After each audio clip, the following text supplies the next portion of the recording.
სამწუხაროდ ჰიტლერს უნდა დავესეს ხო მაინ გამში წერია რომ ორი სუსტის გაერთიანებით ძლიერი არც არ იქნება და ხა რა ვიცი უნივერსიტეტების აკადემიის სფერო არის საერთაშორისო სტანდარტების საკითხი ანუ ეს ყველაფერი იზომება კონკრეტული მეტრიკებით კონკრეტულ რიცხვებში არა აქვს ამას რაღაცა ინტერპრეტაციების სივრცე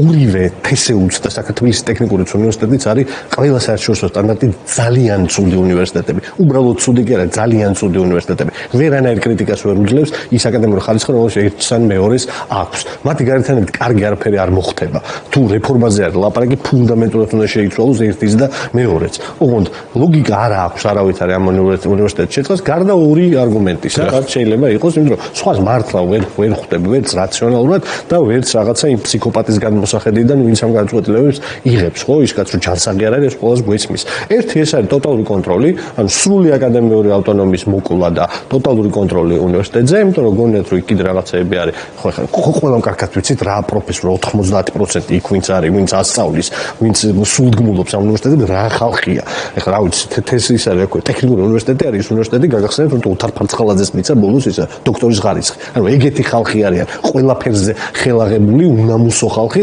რომელსაც აი ახლა კოცმა ის გაუკეთა, რასაც ყველას გაუკეთებს, ვინც მისი მხარდაჭერია. ყველასთან ბივა, ხო? აი ყველაზე ნათელი მაგალითი არის იმისა, რა მოელის მილიონ კომერციულ სუბიექტს, აი მეორე ახალიკან მე ჯოჯოხეთით რომელსაც აწყობენ. იმ კანონით აი ზუსტად იგივე ამბავია რა. აი რა უქნა? აი ამ ხალხს, რომელიც ყურმოჭრილი მონები არიან, ახლა ბევრს გვინახავს, წინ ერთი წლის წინ როდესაც აქციები ისეთ ძლავა ფაზაში იყო, სტუდენტების დადებული ვიდეოები ხო გახსოვთ, ლექტორები რო ჭკუას არიგებენ, რომ იმ აქციაზე მისვლა არ შეიძლება, აი უბინძურეს საბჭოთა ტრადიციებში და რეპს წერენ და მაქვს რა შეხება ამ ხალხთან ვიცი რა განწყობის ხალხია ყველაზე აი ესეთი ჟარგონს ვიხმარ მახროვია ის ყველაზე შავრაზმელი კოცები არიან აი იქ განსაკუთრებით ტექნიკურ უნივერსიტეტში ხო ხედავთ რა უქნა აი რა უქნა პირდაპირ მოისაკმა მათზე ხო ჩვეულებრივად თან ბოლოს ესა მეორე უნივერსიტეტი მართლა ერთადერთი უშვიათესად საღი უნივერსიტეტი საქართველოს უნივერსიტეტი აი ამის მკვლელობაში მონაწილეობა მიაღებინა მთელ ხელმძღვანელობას ტექნიკური უნივერსიტეტის და ეხლა გადაუარა თავზე ხო გაყრის ეხლა ყველას ხო უკვე გამოვარდა ხმა რომ არც სამუშიას არ დატოვებს არც იმ რეციდივის ზეკს აღარ მახსოვს სახელი და გვარი მოიყვანს იზორიასო იძახის იმას კგბ-შნიკს ჩვეულებრივი ოფიცერს უმაღლესი რანგის უსაფრთხოების დანიშნავს ამ ახალი რაიმეს შეიძლება ამან ბიძგი მისცეს მაინც აი ამ საუნივერსიტეტო სივრცეებში აი ამ რეფორმამ რომელსაც დეფორმა უწოდეს ხომ აი თქვენ საუბრობთ პროფესორ მასწავლებლების რაღაც კატეგორიაზე არის ხალხი ასევე რომელიც არ ეგუება ამ რეჟიმს და რაც თავარია სტუდენტობა რომელიც არ ეგუება და ვხედავდით ამას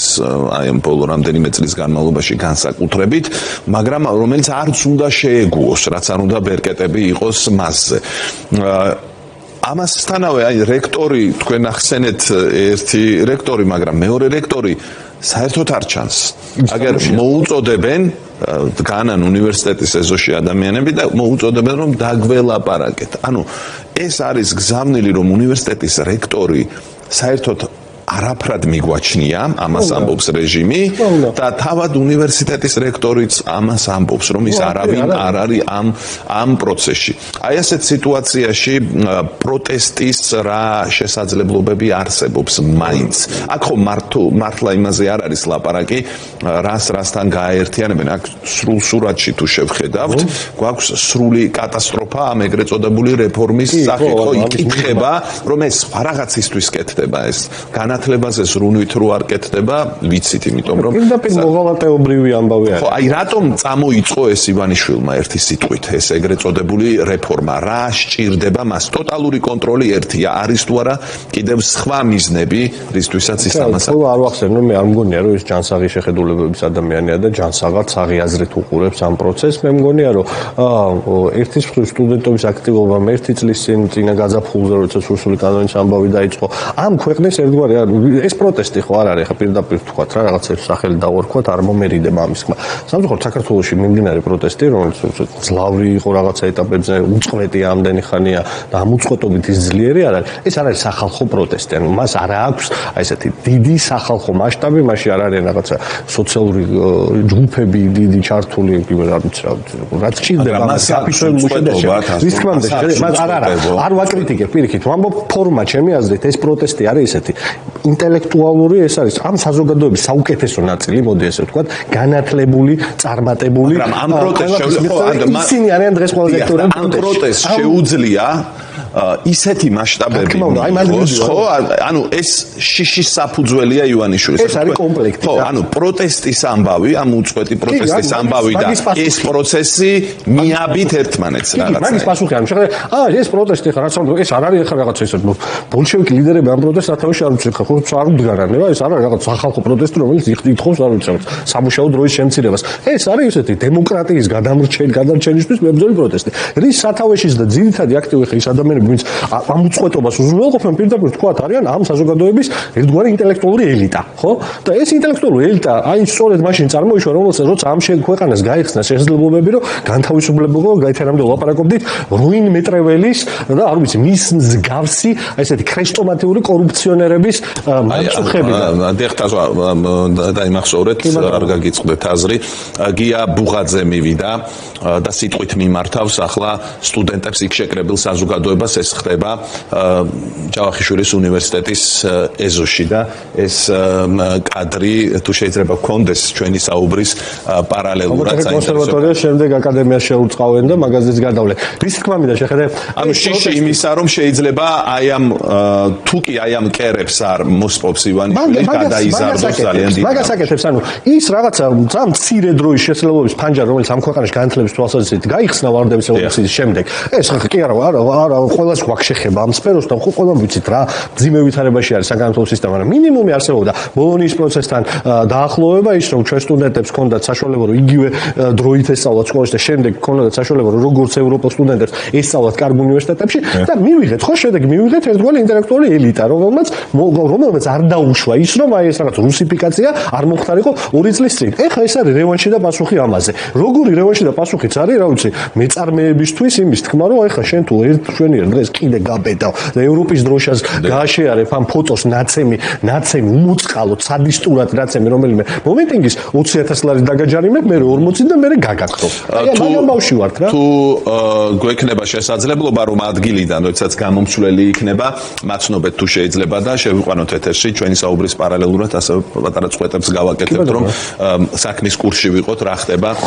უნივერსიტეტის წინ როგორც კი იქნება გამომცვლელი მაშინათვე გვაცნობეთ თუ შეიძლება და მოვასმენინებთ ჩვენს მაყურებელს. რაც შეეხება იმას რომ რაღაც ეკონომიკური დაინტერესება შეიძლება კონდეს ბიზნესში. მაგას არ გადავსვლა ხო ერთი არის ეს ტოტალური კონტროლი, აი ერთი არგუმენტი მაგალითად ჩემი აზრით მათი მხრიდან არის ტოტალური კონტროლის დაწესება, არა რაციონალური და მეორე მხრივ ეს არის რა თქმა უნდა ქონებრივი საკითხი. ეს არის ორი უნივერსიტეტი, რომელიც თბილისის აბსოლუტურ ცენტრში ფლობს ძალიან დიდი რაოდენობით უძრავ ქონებას. ამას თვალი აქვს დადგმული დიდი ხანია, ეს ახალი ამბავი არ არის, ამას დიდი ხანია იმეორებენ. რომ ეს უნივერსიტეტები აქ არ უნდა იყოს, არ უნდათ რა, ქალაქის ცენტრში ხეთ კოსტავლაზე, ვაჟდაფშაველაზე, იმაზე რა ქვია, ჭავჭავაძის გამზერზე არ უნდათ ამ ხელა ტერიტორია ცდება რომ მე ვიღაცა ბერეკაშვილებმა, არ ვიცი, ვიღაცა ცულაიებმა და ამ რაღაცა ამოუყურავმა ხალხმა იქ ჩადგას 95 სართულიანი რაღაცა მულტიფუნქციური კომპლექსები, ვიღაცა არ ვიცი ის რო არის ფიზკულტურის უნივერსიტეტის ინსტიტუტი რო დაანგრიათ, გვარი დამოვიწყდა და იმის ადგილას რო 300 სართულიან რაღაც აშენებს. აი ეს უნდა სინამდვილეში. მეორე საკითხი არის ეს, აი ამ ქონებაზე დაუფლება. ეხლა მე ძალიან ფრთხილი ოპტიმიზმით უყურებ იმ პროცესს, რაც ვითარდება, მათ შორის სტუდენტების ნაწილში, იმიტომ რომ მგონია რომ ბევრი ეტაპი იყო, სადაც ქართული სტუდენტობას თავის სიტყვა უნდა ითქვა, აი უკან მინიმუმ უკანასკნელი 1 წლის მანძილზე და სამწუხაროდ ეს არ მოხდა. ამიტომ ძალიან ფრთხილი ოპტიმიზმით უყურებ, მაგრამ მე ხედავ იმას, რომ არის ეს ბრაზი, გაბრაზდა, თესევ სტუდენტები გაბრაზდნენ, და ის რა ქვია, ტექნიკური უნივერსიტეტების სტუდენტებიც გაბრაზდნენ. პროფესორის იმედი კიდევ უფრო ნაკლები მაქვს, იმიტომ რომ თუმცა იქ რაღაც კრიტიკის თუ როგორ დავარქვა უკმაყოფილების ნოტები გაისმა ტექნიკურ უნივერსიტეტშიც, მაგრამ ეს არ ვიცი რამდენად შეიძლება იყოს მიმართული, ასე ვთქვათ, ბრაზში რამდენად შეიძლება მათ გადაეზარდათ. არის ხოლმე ასეთ სიტუაციებში, მე თქვენ გარკვეული კატეგორია იგულისხმეთ და პირდაპირაც თქვით. ოკიტაშვილი არა უნდა. ხო, ანუ აი მანდ მოლოდინი მათ რა არის, ასე ვთქვათ, ასეთი სუსტი უკმაყოფილების გზნობის გამოვლინება რას შეიძლება ემსახურებოდეს ეს კიდევ ცალკე ამბავია მაგრამ პროცესია სადაც სტუდენტებს ეს ერთი და სტუდენტებს შეუძლიათ უპასუხონ ასე ვთქვათ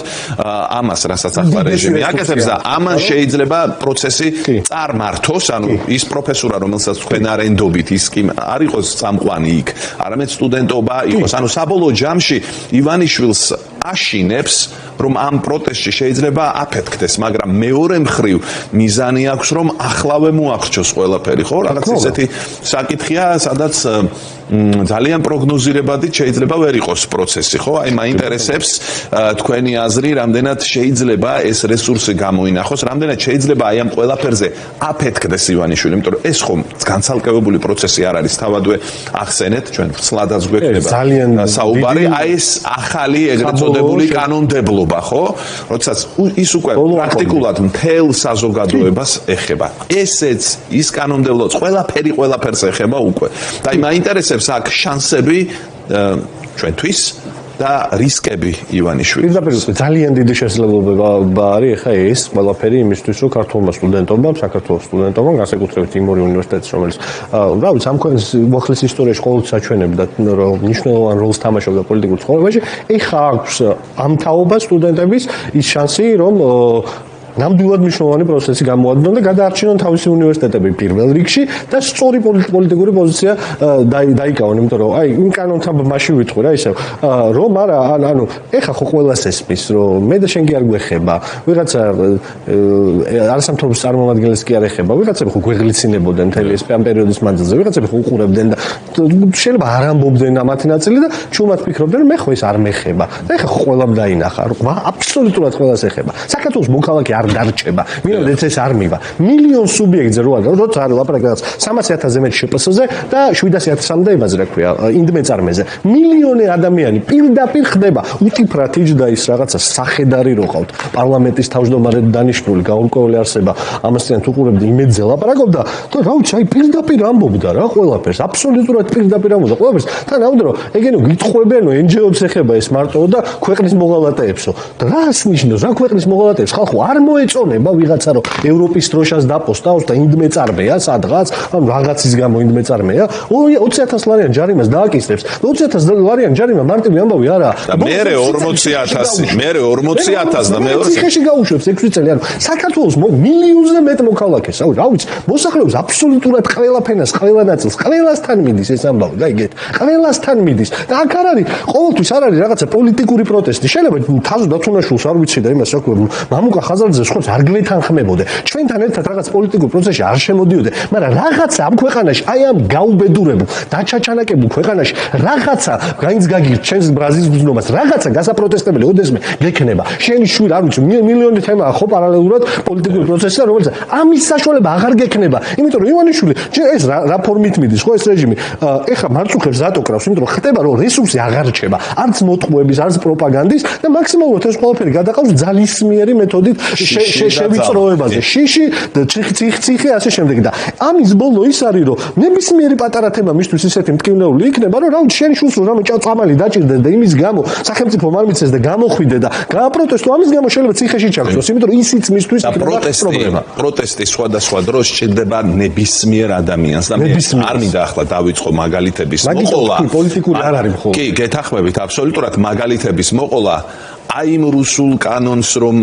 იცავდნენ თავგამოდებით იმ ხალხს რა დამართა ბიძინა ივანიშვილმა ახლა უამრავი მაგალითი შემიძლია მოვიყვანო ანუ ნებისმიერ ადამიანს აი იმ ხალხს ვინც იცავდა რუსულ კანონს და კარგიაო იცახდა გჭირდებაო ესო ჩვენო კოცებსო იცახდა იმ ხალხს რა დაემართათ როგორ მოიყოლა ამ რეპრესიულმა